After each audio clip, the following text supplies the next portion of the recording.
আমি একটা গজলের মধ্যে আমার নবীর মিলাদ পাঠ করছি। শানে মোহাম্মদ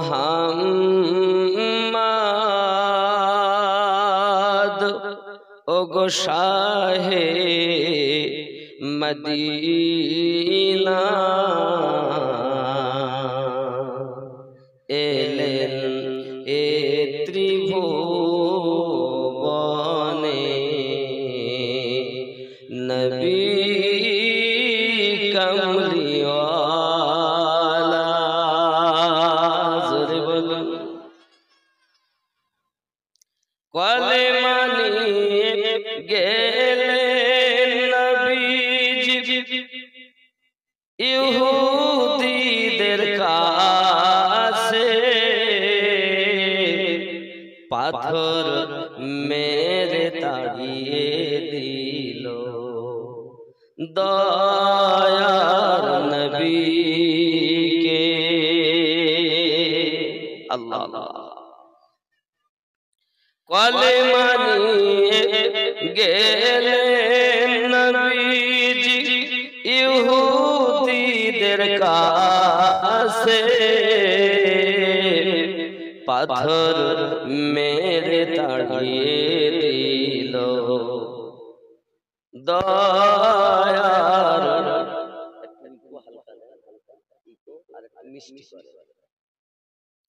পাথর মেরে তাড়িয়ে দিল দয়ার।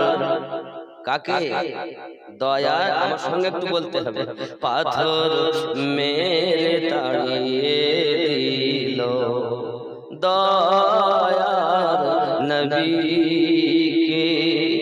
মদিনায় আসিয়া নবীজি করিলেন উজালা, তিনি তো মুহাম্মদ নবী কমলি, তিনি তো মুহাম্মদ নবী কমলি। ইমানে সওদায়ে মক্কা নগরে গেলেন, মানবের হৃদয় মাঝে নূরের বাতি জ্বালাইলেন, পাঠাইলেন নূর নবীকে। আল্লাহ তাআলা তিনি তো মুহাম্মদ নবী কমলি। আরো ভক্তি ভরে, তিনি তো মুহাম্মদ নবী কমলি। হাসরের ময়দানে কিয়ামতের দিনে বিচার করিবেন আল্লাহ, নিজ নাম গুনে। সেই দিনেতে নবীজি হবে, সেই দিনেতে নবীজি হবে উম্মতেরি ভেলা, তিনি তো মুহাম্মদ নবী কমলি, তিনি তো মুহাম্মদ নবী কমলি। কবুল করেন আল্লাহ, ভবগাসী শ্রোতার জীবনের গুনাহ মাফ করেন আল্লাহ। জোরে বলুন আমিন। আজকে রবিউল আউয়ালের 20 তারিখ চলে গেল, 21 তারিখে রাত পড়লো। আজকে জুমাতে আপনারা তৃতীয় খুতবা রবিউল আউয়ালে শুনেছেন, ঠিক না বাবা? আল্লাহ সম্পর্কে বলা হয়েছে আল্লাহ মহান, আল্লাহর কোনো লয় নাই, ক্ষয় নাই, তিনি ছিলেন, আছেন, থাকবেন। সেই আল্লাহ যখন একা, সবকিছু ফাঁকা, কিছু নেই দেখা, আল্লাহর জাত শুধুমাত্র একাই। আল্লাহ তার কুদরতি কামেলায় চিন্তা করলেন যে আমি একজনকে সৃষ্টি করব, তার নিজ নূর হতে একটি নূর আলাদা করলেন, যে নূরের নাম দিলেন আহম্মদ। জোরে বলুন।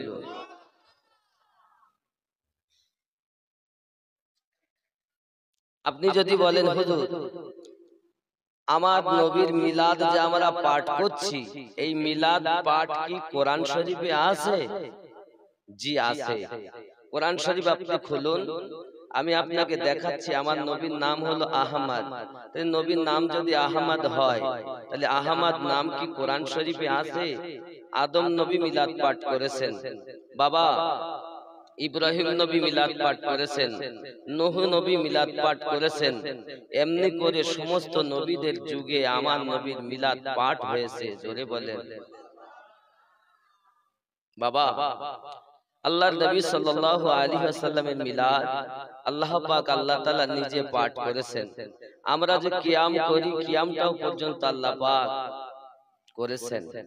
বাবাজি আমার, এজন্য আপনাদেরকে আমি বলবো, পৃথিবীর জমিনে অন্য কোন মানুষের কথা শুনবেন না, আল্লাহর কোরআন মানবেন, হাদিস মানবেন, আর জীবনকে পরিচালনা করবেন। এহ জগতেও লাভ, পর জগতেও লাভ। আরো জোরে বলেন সুবহানাল্লাহ। ক্বালা ঈসা ইবনে মারইয়াম, মারইয়ামের বেটা ঈসা আলাইহিস সালাম বললেন, কি বললেন? আমি তোমাদের মাঝে একজন নবী হয়ে এসেছি। আল্লাহ পাক আমার উপরে তওরাত নাজিল করেছেন, আমার পরে একজন নবী আগমন করবেন, যার নাম হবে আহমদ। জোরে বলুন। আব্বাজি আমার, কোরআন শরীফে স্পষ্ট বোঝা যায় আহমদ হলো আমাদের নবীর নাম। এখন আমরা জানবো আমার নবী আমাদের জন্য কেমন নেয়ামত, এটাও আমি বলবো। আল্লাহ পাক প্রথম যখন নিজ নূর হতে নূর আলাদা করলেন, আমার আপনার নবীর নূর সঙ্গে সঙ্গে সিজদায় পড়ে গেলেন। কোন সময় বানিয়েছেন? সময় তখন মোতায়েন নাই, ঘন্টা তখন ছিল না, রাত তখন ছিল না, দিন তখন ছিল না, হাওয়া তখন ছিল না, পানি তখন ছিল না, লৌহ কলম ছিল না, জান্নাত জাহান্নাম ছিল না, রাত দিন ছিল না, মক্কা ছিল না, মদিনা ছিল না, ইরাক ছিল না, ইরান ছিল না, তুর্কিস্তান ছিল না, পাকিস্তান ছিল না, বাংলাদেশ ছিল না, কোন স্থানের আগে ভবাগাছিও নাই। তখন আল্লাহর নিকটে আমাদের নবী নবী ছিলেন ভাই। আন জাবির ইবনে আব্দুল্লাহ রাদিয়াল্লাহু তাআলা قال قال রাসূলুল্লাহ সাল্লাল্লাহু আলাইহি ওয়াসাল্লাম, হযরত জাবের রাদিয়াল্লাহু তাআলা বলেন, আরে আল্লাহর হাবিব, আল্লাহ পাক সর্বপ্রথম কোন জিনিসটি তৈরি করেছেন? ক্বাবলাল আশিয়ায়ে নূরান নবী কা মুহাম্মাদুর রাসূলুল্লাহ সাল্লাল্লাহু আলাইহি ওয়াসাল্লাম। আয় জাবের, আল্লাহ পাক সর্বপ্রথম তোমার নবীর নূর মোবারক সৃষ্টি করেছে। আমার আপনার নবীর নূর সিজদায় পড়ে আছেন। আব্বাজি আমার সিজদায় পড়ে উনি সুবহানা রাব্বিয়াল আলা বলেননি, সিজদায় পড়ে তিনি বলছেন লা ইলাহা ইল্লাল্লাহ, লা ইলাহা লা ইলাহা ইল্লাল্লাহ, লা ইলাহা। কয়দিন বললেন? 14,000 বছর সেই যুগের একদিন এখনকার যুগের 50,000 সমকক্ষ একদিন। তাহলে আপনি হিসাব করুন আমার নবী আল্লাহর দরবারে কতদিন সিজদা দিয়েছেন। আল্লাহর নবী বলেন লা ইলাহা ইল্লাল্লাহ, আর আল্লাহ তখন বলছেন, আল্লাহ পাক তখন বলছেন মুহাম্মাদুর রাসূলুল্লাহ। জোরে বলুন সুবহান। এখন বিষয় হলো লা ইলাহা ইল্লাল্লাহ আর মুহাম্মাদুর রাসূলুল্লাহ সাল্লাল্লাহু আলাইহি ওয়াসাল্লাম, এই দুটি শব্দতে 24টি অক্ষর আছে। লা ইলাহা হলো সংবাদ, আর মুহাম্মাদুর রাসূলুল্লাহ সাল্লাল্লাহু আলাইহি ওয়াসাল্লাম হলেন সংবাদদাতা। খুব ভালো করে বুঝবেন, লা ইলাহা ইল্লাল্লাহ সংবাদ। আপনারা আপনাদের গ্রামে যিনি আমাকে দাওয়াত দিয়েছেন তার কথা আপনারা বিশ্বাস করছেন আমিনুদ্দিন আসবে, এটা সংবাদ নাকি? এখন যদি মনে করেন বাদ দাও দিন, ও লোক তো মিথ্যা কথা ছাড়া সত্য কথা বলে না, তাহলে তো আমিনুদ্দিন আসবে এটাও বিশ্বাস হলো না, ওই ব্যক্তির প্রতিও বিশ্বাস হলো না।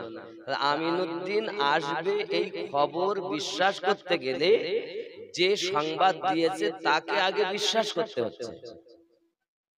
তা আল্লাহ যে আছেন এটা বিশ্বাস করতে গেলে আগে নবীকে বিশ্বাস করতে হচ্ছে। নবীর প্রতি যদি আপনার বিশ্বাস না থাকে তাহলে আল্লাহ যে এক এটা বিশ্বাস হবে ঠিক না ভুল বলছি? এখন বিষয় আল্লাহ পাক আল্লাহ তাআলা এত আগে বানালেন 12 24টি অক্ষর দুটি জায়গায়। আল্লাহর নবী বললেন লা ইলাহা ইল্লাল্লাহ, নেই কোনো মাবুদ আল্লাহ ছাড়া। এই 12টি অক্ষরে কোনো নোক্তা নাই। আর আল্লাহ পাক আল্লাহ তাআলা বললেন মুহাম্মাদুর রাসূলুল্লাহ সাল্লাল্লাহু আলাইহি ওয়াসাল্লাম, এই 12টি অক্ষরেও কোনো নোক্তা নাই। আল্লাহ বিষয়টা কি গো? রাজ কি, রহস্য কি, গুপ্ত রাজ একটুখানি বলুন না, বোঝা যায় আমাদের নবী পাক জানাতে চাচ্ছেন আল্লাহ আপনার শুকরিয়া, আপনার মতো আর কেউ নাই, আপনার কোনো শরীক নাই। আর আল্লাহ জানাতে যাচ্ছেন নবী আপনার মতো নবী আমি আর জগতে বানাই নাই। আমি আল্লাহ, আমার কোনো শরীক নাই। তুমি মুহাম্মদ সাল্লাল্লাহু আলাইহি ওয়াসাল্লাম, তোমার কোনো ছায়া নাই। আমার নবীর যদি ছায়া হতো তাহলে তো দুনিয়ায় বড় মুশকিল হয়ে যেত। আল্লাহ পাক কোনো ছায়া দেননি। होता अगर जमीन पर साया रसूल का, होता अगर जमीन पर साया रसूल का, फिर पाओ उम्मती कहाँ, फिर पाओ उम्मती कहाँ, रखता रसूल का। জোরে বলুন অর্থ কি? যদি আমার নবীর ছায়া এই জমিনে পড়তো তাহলে উম্মতি আমরা পা কোথায় ফেলতাম? তাই বলছে होता अगर जमीन पर साया रसूल का, फिर पाओ उम्मती कहाँ, रखता रसूल का, फिर पाओ उम्मती कहाँ, रखता रसूल का। আল্লাহ বলেন আমার বান্দা বান্দি আমি আমার নবীর ছায়া দেইনি, কারণ আমার নবীর উম্মতের পা ফেলতে অসুবিধা হবে, আমার নবীর ছায়ার সঙ্গে বিয়াদবি হবে।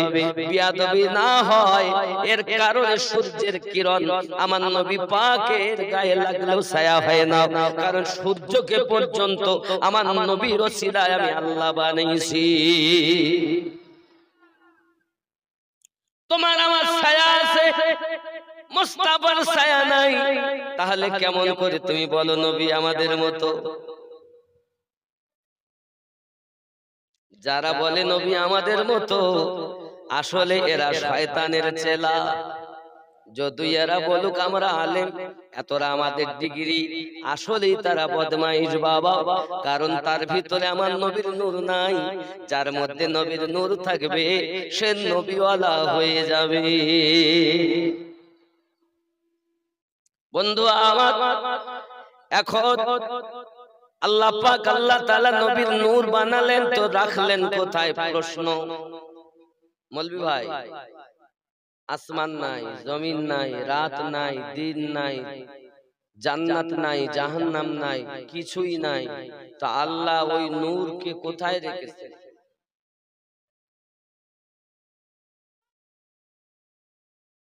নাকি কোথায় রেখেছেন?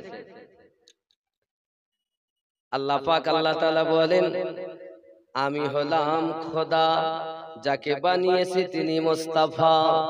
আমি হলাম রব, যাকে বানিয়েছি তিনি হলেন রহমান। আমি হলাম আলহামদুলিল্লাহি রাব্বিল আলামিন, আর আমার নবী হলেন ওয়া আরসালনাকা ইল্লা রাহমাতাল লিল আলামিন। আমি হলাম রব রূপে সকলের রব, আমার নবী রহমত রূপে সকলের জন্য রহমত। জোরে বলেন। রবের রবের রুবুবিয়াতের ভিতরে, খোদার খোদাইয়াতের মধ্যে মুস্তাফা বিয়াতকে মিশিয়ে দিয়েছেন। বাবাজি আমার, এজন্য কেউ যেন তোমরা বলো না নবী আমাদের মতো, কারণ কি এও বলবে না যে নবী খোদা। যদি কেউ নবীকে খোদা বলে তার ঈমান থাকবে না, আবার যদি কেউ নবীকে খোদা থেকে আলাদা কোনো বস্তু মনে করে তারও ঈমান থাকবে না।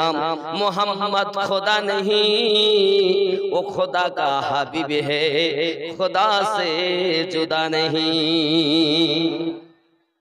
কেমন जुदा नहीं? আল্লাহ পাক আল্লাহ তাআলা আমাদের নবীকে পৃথিবীর জমিনে এমন নবী বানিয়েছেন যে নবীর উপরে স্বয়ং আমার আল্লাহ পাক দরুদ পড়তেছেন। কোরআন শরীফে আল্লাহ প্রমাণ করেন, ইন্নাল্লাহা ওয়া মালাইকাতাহু ইউসাল্লুনা আলান নবী, নিশ্চয় আল্লাহ তাআলা তার ফেরেশতাগণ নিয়ে নবীর প্রতি দরুদ সালাম পাঠ করে। ইয়া আইয়ুহাল্লাযীনা আমানু সাল্লু আলাইহি ওয়া সাল্লিমু তাসলিমা, আয় ঈমানদার বিশ্বাসীগণ, তোমরাও আমার নবীর উপরে দরুদ এবং সালাম পাঠ করো। এমন একটা দিন আসবে আল্লাহ বলা কেউ থাকবে না। মানুষ থাকলে তো আল্লাহ আল্লাহ করবে, জিন থাকলে তো আল্লাহ আল্লাহ করবে, পাথর থাকলে তো আল্লাহ আল্লাহ করবে, গাছপালা থাকলে তো আল্লাহ আল্লাহ করবে। আসমান থাকবে না, জমিন থাকবে না, চাঁদ সিতারা লৌহ কলম কিছুই থাকবে না, সব রেজা রেজা হয়ে যাবে। আল্লাহ পাক আল্লাহ তাআলা কিয়ামত দিয়ে দেবেন, সব ধ্বংস হয়ে যাবে। এমনকি ফেরেশতা ইসরাঈল আলাইহিস সালাম, যিনি মানুষের জান কবজ করেন, উনি পর্যন্ত নিজের মলদর দিয়ে হাত ভরে দেবেন, রূহটা টেনে বার করবেন, চিৎকার মেরে কাঁদবেন আর বলবেন, মালিক আল্লাহ, মৃত্যু যন্ত্রণা যে এত, আমি যদি আগে জানতাম কখনোই মরণের দায়িত্ব আমি আজরাইল হাতে নিতাম না।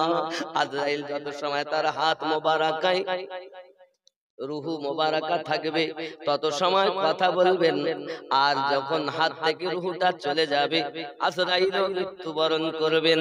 আব্বাজি আমার কেউ নাই, ফেরেশতা নাই, ইনসান নাই, গাছপালা নাই, কিছুই নাই, সব ধ্বংস হয়ে গেছে। বাকি আছে একমাত্র আমার আল্লাহর জাত। আল্লাহর জাত যখন বাকি, সব কিছু বন্ধ, কিন্তু একটা জিনিস চালু, সেই জিনিসটা হলো আমাদের নবীর দরুদ মোবারক। ঠিক কি না? কিছু থাকবে না, আল্লাহকে কেউ ডাকবে না, আল্লাহ ডাকার মতো কোনো শায় নাই, আছে বাকি আল্লাহ। আর আমার আল্লাহ আমার নবীর প্রতি দরুদ পড়তেছেন, পড়েছেন, পড়ছেন, পড়তে থাকবেন। তাহলে আমার নবীর দরুদ বন্ধ হবে? আর সেই নবীর দরুদ পড়তে গেলে বেদাতের ফতোয়া দেয় না মৌলবীরা? তাহলে বুঝতে হবে এরা আসলেই চোখ থাকতে কানা। বন্ধুরে আমার, নবীউল্লাহ সাল্লাল্লাহু আলাইহি ওয়াসাল্লাম জগতের বুকে এমন একজন পয়গম্বর আল্লাহ পাক বানালেন যে নবী পাক কষ্ট করে ইসলামটাকে প্রচার করেছেন আমাদের মাঝে। আপনি যদি কিতাব খোলেন দেখবেন আমার নবীর মতো আর কোন নবী আল্লাহ জগতে বানান নাই। আমার নবীর শান মান কেমন, আমার নবী পাকের মান মর্যাদা কেমন, আমি আপনাকে বলবো সংক্ষিপ্ত ভাবে। বাবা, একজন ব্যক্তি আমার নবীর দরবারে এসে হাজির হয়েছেন, জিয়ারত করেছেন, চলে যাচ্ছেন, কিছু দূর চলে গেছেন মদিনা থেকে। যাওয়ার পর হঠাৎ করে দেখা যায় মনে পড়ে গেল তার একটি কথা। কথাটা হলো এই, তাকে যাওয়ার সময় তার একজন ব্যক্তি নবীর দরবারে সালাম পৌঁছানোর কথা বলেছিল, কিন্তু এই সালামটার কথা ভুলে গিয়েছে। হঠাৎ যে দলের সঙ্গে তিনি যাচ্ছেন, কাফেলার সঙ্গে যাচ্ছেন, কাফেলাকে বলছেন, ভাই আমার তো একটা আমানাতের খিয়ানাত করা হয়ে গেল। সবাই বলছে, কি খিয়ানাত করেছো? বলে, আমি আমার নবীর দরবারে একটা আমানাত নিয়ে এসেছিলাম, সেই আমানত হলো সালাম পৌঁছানো, আমার পৌঁছানো হয়নি, আমাকে তো এখন আবার মদিনায় যেতে হবে।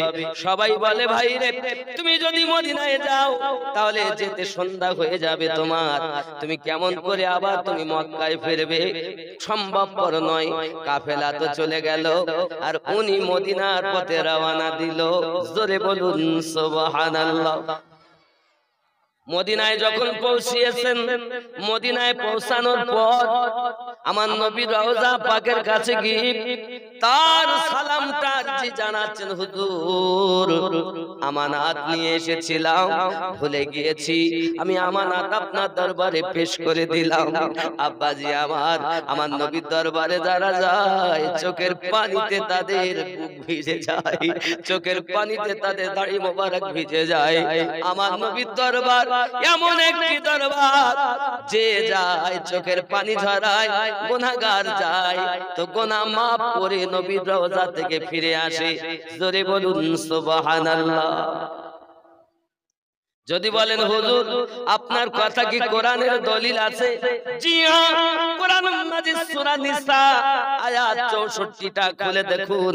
আমার আল্লাহ পাক আল্লাহ তাআলা স্পষ্ট কোরআন শরীফে জানিয়েছেন, বিসমিল্লাহির রহমানির রহিম, ওয়ালাউ আন্নাহুম ইয যালামু আনফুসাহুম জাউকা ফাস্তাগফিরুল্লাহ ওয়াস্তাগফারা লাহুমুর রাসূলু লাওয়াজাদুল্লাহা তাওয়াবার রহিম।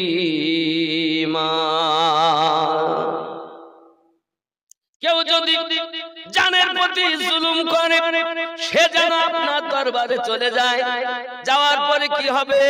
ফাস্তাগফিরুল্লাহ, আল্লাহর কাছে তওবা করবে, আল্লাহর কাছে ক্ষমা ভিক্ষা চাইবে। ওয়াস্তাগফারা লাহুমুর রাসূলু, আর নবী তাদের পক্ষ থেকে আল্লাহর কাছে সুপারিশ করবেন। লাওয়াজাদুল্লাহ তাওয়াবার রহিমা, আল্লাহ পাক তার জীবনের গুনাহ মাফ করে দেবে। আল কোরআন সূরা নিসা আয়াত 64।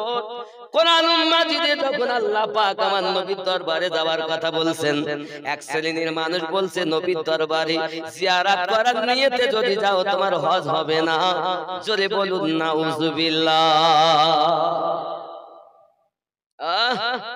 ওরা কাবা তওয়াফ করে বলে আমরা হজ করেছি। ওরে বাবা, ওই হজে মওত মনে করেন আপনি জমি রেজিস্ট্রি করলেন মৌলির কাছে, কিন্তু যদি আপনার অফিসারের কাছে স্টাম্প না পড়ে সরকারি স্টাম্প, তাহলে আপনার জমির দলিলের কোনো মূল্য আছে? কথা বলে। মক্কায় গেলে হজ হয়, মওলির কাছে গেলে জমি লেখা হয়, কিন্তু স্টাম্প মারতে গেলে মদিনায় যেতে হয়, কারণ আমার নবীর কাছে আল্লাহর দেওয়া স্টাম্প রয়েছে। তুমি মক্কায় যাও, কাবা তওয়াফ করো, আর ফিরে আসো, মদিনায় যেতে নিষেধ করো। কেমন তুমি মানুষ? এই জন্য তো বলি বাবা, নবীর দেশে চলো না, জিয়ারতে ওই মদিনা, স্বপ্নে আমি দেখি সোনার মদিনা। হ্যাঁ, বুঝতে পেরেছি ইশারাতেই। আব্বা, আমি জানি নবী প্রেমিক সব এসে উপস্থিত হয়ে গেছে, আল্লাহর ওলির পাগল সব এসে গেছে। আসুন একটু কাছে কাছে আগিয়ে আসুন, আর পিছনের বাবাদের একটু বসার সুযোগ করে দেন, আর মহাব্বতে বলুন ইয়া রাসূলুল্লাহ।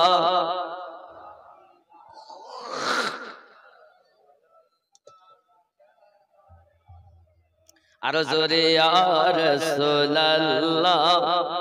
একটু কাছে আসেন আব্বা, আমার সোনা, আমার মানিক, আমার কলিজা, একটু কাছে আসেন বাপ। ইয়া রাসূলুল্লাহ, লা ইয়া রাসূল। ওগো মা বাবা যাহাদের অন্ধকার কবরে, তারাবেন নবীজি কবরে হাসরে, বলেন আমিন। হে মা বাবা যাহাদের অন্ধকার কবরে, তারাবেন নবীজি কবরে হাসরে, তারাবেন মিজানে, তারাবেন সিরাতে, ইয়া রাসূলুল্লাহ, লা ইয়া রাসূলুল্লাহ। বন্ধু আমার, এখন মদিনায় ওই ব্যক্তি পৌঁছিয়েছেন। মদিনায় পৌঁছানোর পর সবাই সাহাবায়ে কেরাম রিদওয়ানুল্লাহি তাআলা আলাইহিম আজমাইনদের আপনার কিনা চোখে পানি, সবাই কাঁদে। কেন কাঁদো ভাই? আপনার বাড়ি কোথায়? ইনি বলছেন আমার বাড়ি, আমি তো অনেক দূর থেকে, মদিনার ভিতরে আমার বাড়ি। আমি কোরআন মাজিদের একটা আয়াত তেলাওয়াত করলাম, সূরা নিসার 64 নাম্বার আয়াত তেলাওয়াত করে আমি জানলাম আল্লাহ পাক ক্ষমা করবেন নবী যদি সুপারিশ করে, আর নবী সুপারিশ করলেই আল্লাহ পাক মাফ করে দেবেন, ওয়াদা দিয়েছেন সূরা নিসাতে। এখন আমার ইচ্ছা, আমি আমার জীবনের গুনাহ মাফ করাবো বলে এসেছি। সাহাবায়ে কেরাম কাঁদেন আর বলেন, ভাই গো, তুমি এসেছো জীবনের গুনাহ মাফ করাতে, কিন্তু নবী তো দুনিয়া থেকে ইন্তেকাল করে গেছেন, নবী তো দুনিয়ার জমিনে আর নাই। আব্বা, সাহাবায়ে কেরামদের কলিজায় বেদনা, আল্লাহর হাবিব আমাদের থেকে কবরের পাশ, মাজারের বাসিন্দা বেনে গেছেন, কিন্তু সব সাহাবীর আকীদা কত সুন্দর। সবাই বলছেন, বাবা তুমি যদি তোমার গুনাহ মাফ করাতে চাও, আমার নবীর রওজাতে চলে যাও, কারণ নবী মরার পরও জিন্দা। সূরা নিসার 64 নাম্বার আয়াতের তাফসীরে তাফসীরবিদরা লিখছেন, এটা আমার কথা না। বন্ধু আমার, আমরা নবীকে জিন্দা মানি। নবী তো দূরের কথা, সাধারণ মানুষও মরে না। যদি মানুষ মরে তা হিসাব কার হবে? যদি মানুষ মরে আযাব কার হবে? এজন্য মানুষ মরে না। মরণের স্বাদ চাখার কথা আল্লাহ বলেছেন, মরার কথা বলেননি। আল্লাহ বলেছেন কুল্লু নাফসিন যায়িকাতুল মাউত, প্রত্যেক নফসকে মরণের স্বাদ চাখতে হবে। মরা আলাদা, স্বাদ চাখা আলাদা। মরণের স্বাদ চাখতে হবে। দেহ পিজড়া থেকে আপনার ভিতরে যে রূহ ছিল, ছিল, ওই রূহটা আপনার দেহ থেকে বিয়োগ হওয়াটার নাম দিয়েছে মরণ, কিন্তু রূহ জীবিত। এই জন্য বাবা, যদি মানুষ মারা যায় তাহলে আযাব দেবে কার, আবার শান্তি দিবে কাকে? এজন্য সাধারণ মানুষও মরে না, মরার স্বাদ গ্রহণ করে। যদি এটা একজন সাধারণ মানুষের হয় তাহলে আমাদের নবীর অবস্থা কি হবে? বাবারা, আমার নবীর রূহ আমাদের রূহ ইল্লিনা সিজ্জিনে থাকে। আমাদের নবী পাকের নূর রূহ মোবারকা আল্লাহ পাক চেয়েছিলেন, আয় আমার নবী, আপনার রূহ মোবারকা আমি কোথায় রাখবো?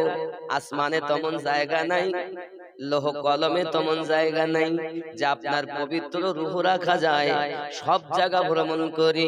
আল্লাহ পাক ইন্তেকালের আগে বললেন, নবী গো, আমি আপনাকে প্রথম আসমানে উঠিয়ে নিতে চাই, আপনি কি রাজি আছেন? নবী আমার বলেন, আল্লাহ, আমি যদি প্রথম আসমানে চলে যাই তাহলে আমার গুনাহগার উম্মত বড় অসহায় হয়ে যাবে। না না না না, আমি দুনিয়ার জমিনে থাকবো আর আমার পাগল উম্মতেরা আমার রওজার কাছে আসবে, আমি নবী তাদের জন্য তোমার দরবারে সুপারিশ করব।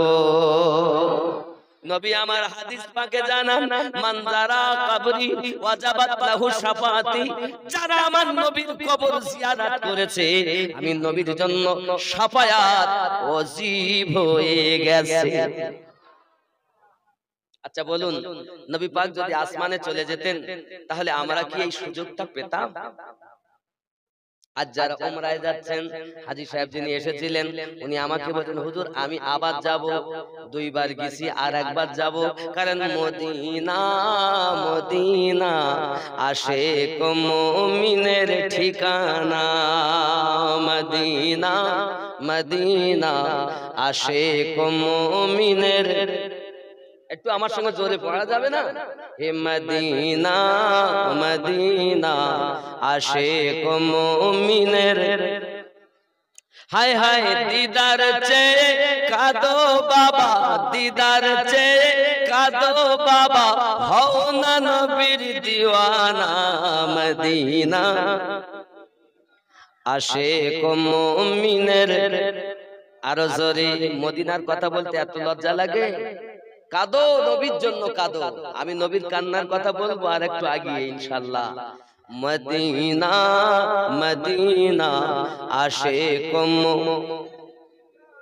দিদার চেয়ে কাঁদো বাবা, দিদার চেয়ে কাঁদো বাবা, হও না নবীর দিওয়ানা, মদিনা মদিনা আশিক মুমিনের।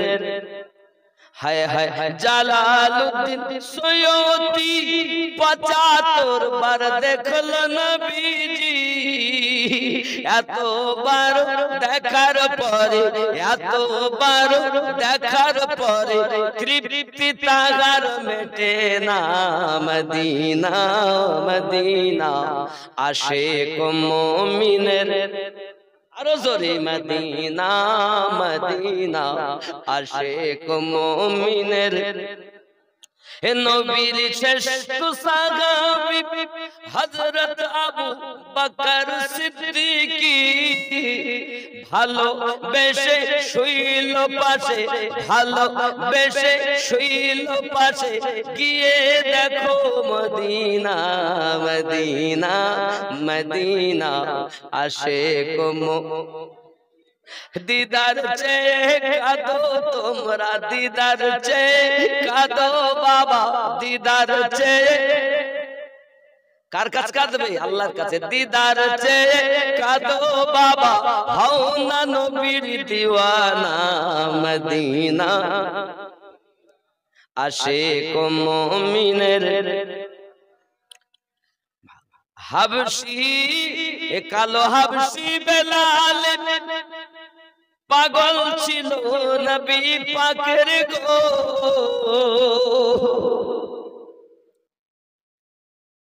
ইসলামের প্রথম মুয়াজ্জিন, ইসলামের প্রথম মুয়াজ্জিন বানাইলেন রব্বানা মদিনা মদিনা, আশিক মুমিনের ঠিকানা মদিনা।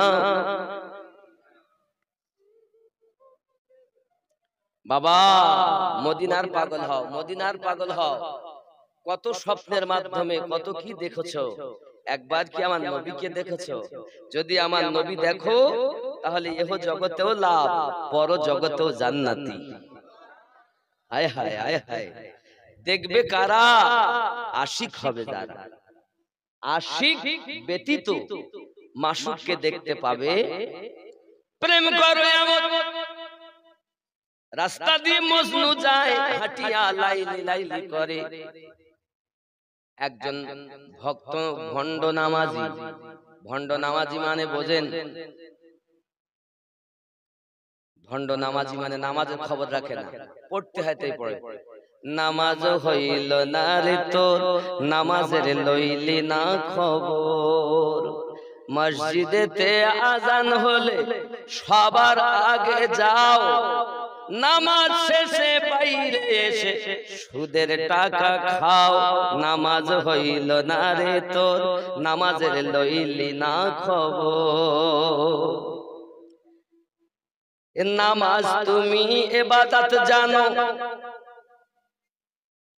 নামাজ তুমি ইবাদত জানো, চুরি তোমার পেশা। সেই নামাজ তোমার কবুল হবে কেমনে করলে আশা। নামাজ হইল না রে তোর, নামাজের লইলি না খবর।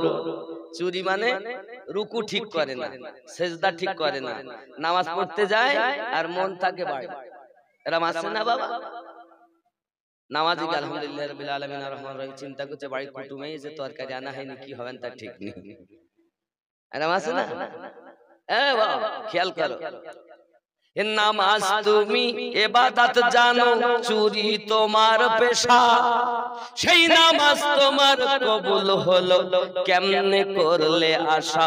নামাজ হলো না রে তোর, নামাজের লইলি না খবর। ঠিক নেই? আরো দেখেন, হে নামাজের ভিতরে তোমায় মশায় কামড় দিলে, মশা তুমি আগে মারো রুকু সেজদা ফেলে। নামাজ হলো না রে তোর, নামাজের লইলি না খবর। এ বড় নামাজি চোর কোথাকার। নামাজ পড়তে যায় আর নামাজ আগে মশা মারে তারপর রুকু করে। এরম জিনিস মনে হয় আপনাদের এখানে নেই। এরা খুব ভালো, এরা প্রকৃত নামাজি। হ্যাঁ গো, যদি থাকে এরকম তাহলে চুরি করা বাদ দেন। আসুন ফিরে যাই, সেই ব্যক্তি কাঁদেন আর বলেন আমার নবীর কাছে আমি যাব। বলে যান, নবী ওইখানে রওজা। সুবহানাল্লাহ। রওজার কাছে গিয়েছেন, গিয়ে কোরআনের ওই নিসা সূরা নিসা 64 নাম্বার আয়াত, যে আল্লাহ ওয়াদা দিয়েছেন আমি মাফ দিব, ওটাই তেলাওয়াত করছেন আর বলছেন নবী গো, আমি তো কোরআনে পড়েছি যে আপনার সুপারিশে আল্লাহ পাক জীবনের গুনাহ মাফ দিবেন। তা আমি বড় পাপী, আমি বড় গুনাহগার, আমার মতো আর হয়তো কোনো গুনাহগার নাই গো নবী, একবার দয়া করুন, আমি পাপীর কথাটা আপনার দরবারে আপনি কবুল করুন, করে আল্লাহর কাছে আমার জন্য সুপারিশ করুন। নবী আমার মাজার মোবারকে জিন্দা না মরা কথা বললে নবী শুনছেন? কথা বলে নবী শুধু শোনেন না, আমার নবী যে মাজারে জিন্দা আছে। আমি আমিনউদ্দিনের জানা মতে 226 জায়গাতে লেখা নবী আমার মাজারে জিন্দা। আর এরা বলে নবী মরা। নবী আসমানে নবীর রূহ রাখার জায়গা নাই, জান্নাতে নাই, পৃথিবীর কোথাও নাই, 1 2 3 4 5 6 7 আসমানে জায়গা নাই, লৌহ কলমে নাই, সিদরাতুল মুনতাহাতে নাই। আব্বা আমার আল্লাহ পাক বলেন ফেরেশতা আজরাইল কোথাও রাখতে হবে না, পবিত্র দেহ পবিত্র রূহ আমার হাবিবের রূহ হাবিবের দেহ মোবারকায় ফিরিয়ে দাও। আমরা মরা নবীর কালেমা পড়ি তো জিন্দা নবীর কালেমা পড়ি, জোরে বলেন না। বাপজি আমার খুব প্রেমের ভিতরে রাখুন, আল্লাহর হাবিব সাল্লাল্লাহু আলাইহি ওয়াসাল্লাম রওজা মুবারাকার কাছে গিয়ে কাঁদছেন, হুজুর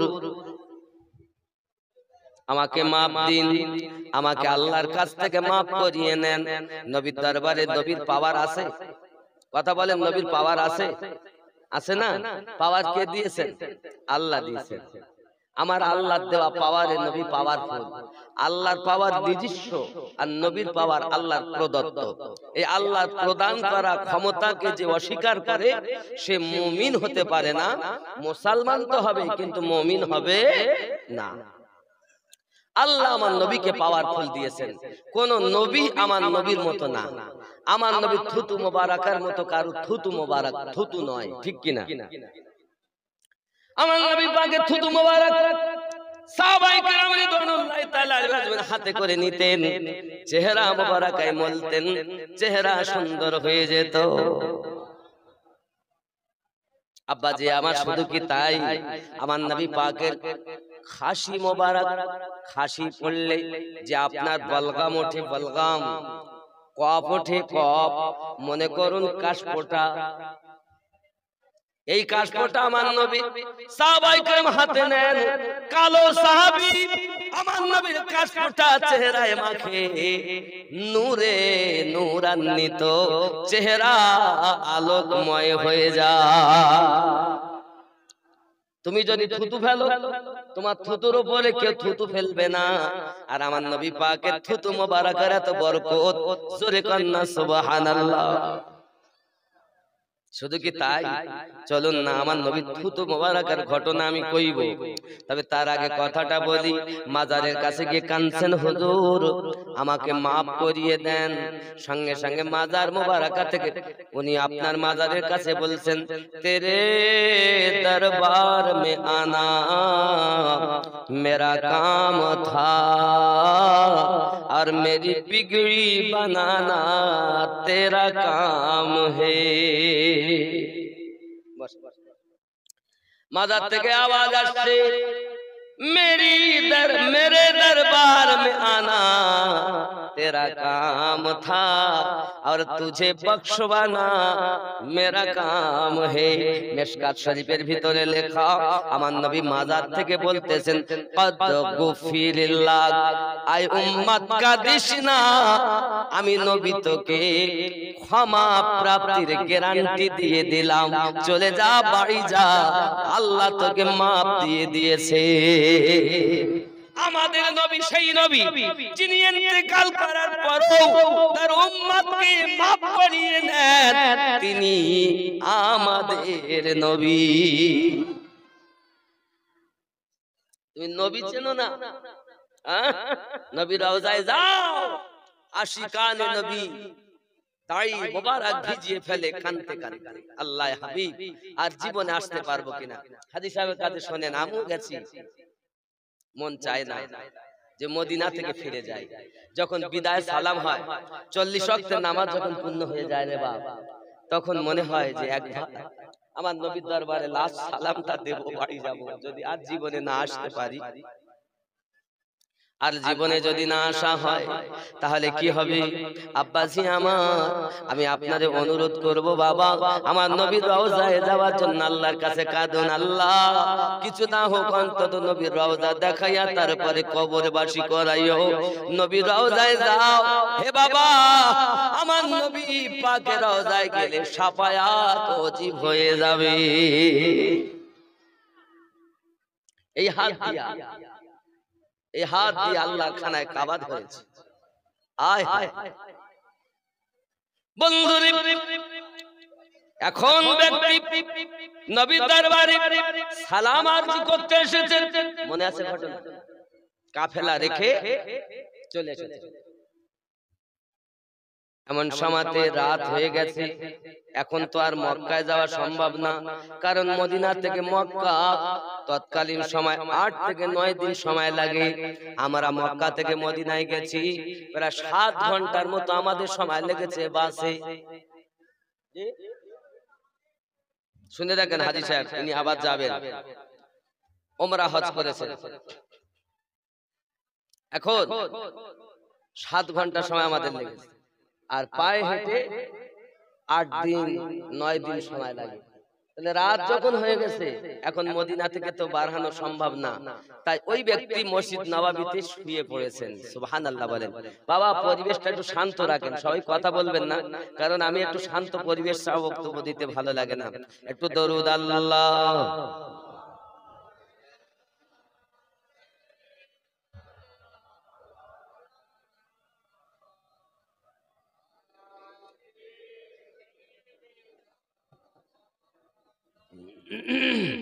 খুব মহব্বতে আল্লাহুম্মা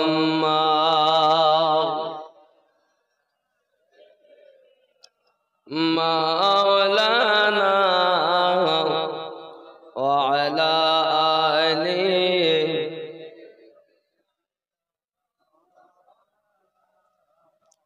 যখন মদিনা মসজিদ নববীতে ওই ব্যক্তি ঘুমিয়ে গেছে, এখন তার নসিব চমকে গেছে। স্বপ্নের মাঝে আমার দয়াল নবী তাকে দেখা দিয়েছেন। জোরে বল আয় হায় আয় হায়। আর নবী যদি আচ্ছা আচ্ছা, আমার মায়েরা যারা বসে আছেন, আমার আম্মা, আমার বোন, আমার সোনা, আমার মানিক, আপনারা আমার মা, আপনারা একটু সামনের দিকে আগিয়ে আগিয়ে যান, আগিয়ে আগিয়ে বসুন। পিছনে আমার অন্য মা বোনদের একটু বসার সুযোগ করে দেন।